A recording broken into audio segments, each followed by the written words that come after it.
James is a mixed traffic engine. He can pull both freight cars and coaches. He's proud of his smart red paint, and so is his driver. Everyone says you brighten up their day, James. One morning, James whistled loudly at the other engines.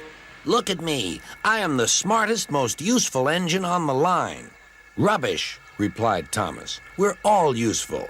Sir Topham Hatt says so, and he's head of the whole railway. You know what, James? Added Percy. What? Replied James. You're getting all puffed up. James huffed away. Later, he was still boasting. I'm the pride of the line. I saw you pulling freight cars, snorted Gordon. You're only a goods engine. I pull coaches, too. Not as much as I do. But Sir Topham Hatt has plans for me.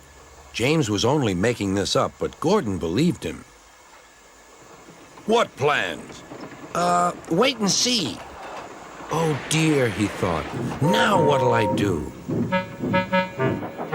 Thomas was shunting shining new coaches. Good morning, James. Are those coaches for me? Asked James hopefully.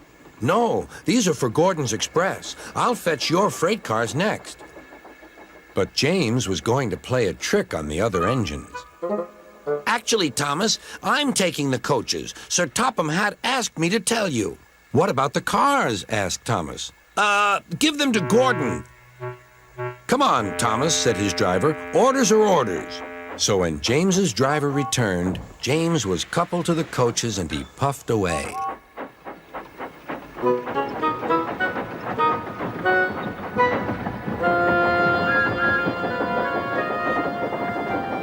Thomas returned with the freight cars, and a few minutes later, Gordon arrived.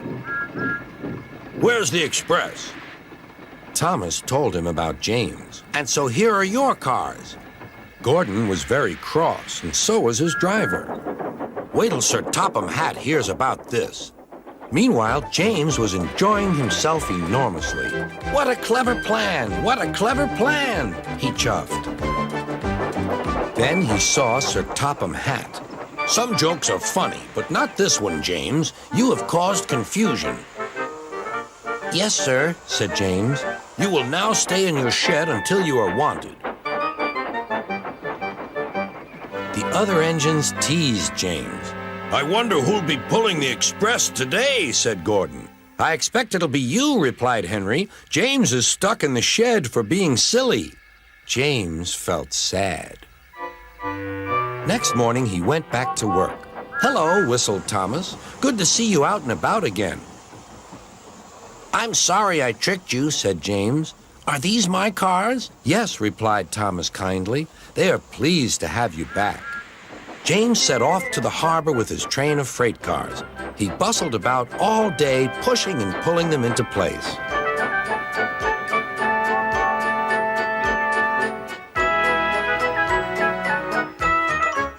Time to go home now, James, said his driver at last. No cars or passengers, just we two.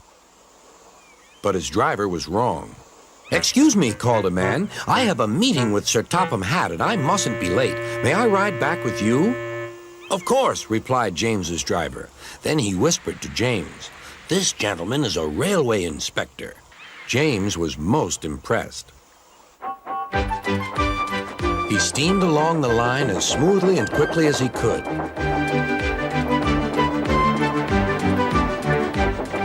Sir Topham Hatt was waiting on the platform, and the railway inspector greeted him warmly. This clever engine gave me a splendid ride. You must be proud of him. Yes, indeed. Once again, you are a really useful engine.